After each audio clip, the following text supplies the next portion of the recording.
Every high priest is selected from among the people and is appointed to represent them in matters related to God, to offer gifts and sacrifices for sins.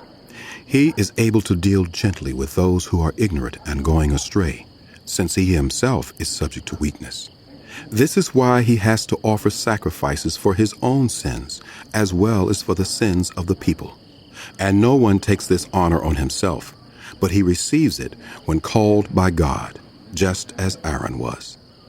In the same way, Christ did not take on himself the glory of becoming a high priest, but God said to him, "You are my son. Today I have become your father." And he says in another place, "You are a priest forever, in the order of Melchizedek." During the days of Jesus' life on earth, he offered up prayers and petitions with fervent cries and tears to the one who could save him from death, and he was heard because of his reverent submission. Son though he was, he learned obedience from what he suffered, and once made perfect, he became the source of eternal salvation for all who obey him and was designated by God to be high priest in the order of Melchizedek.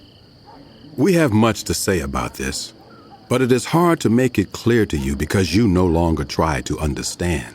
In fact, though by this time you ought to be teachers, you need someone to teach you the elementary truths of God's Word all over again. You need milk, not solid food.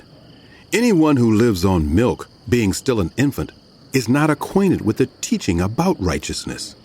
But solid food is for the mature, who by constant use have trained themselves to distinguish good from evil.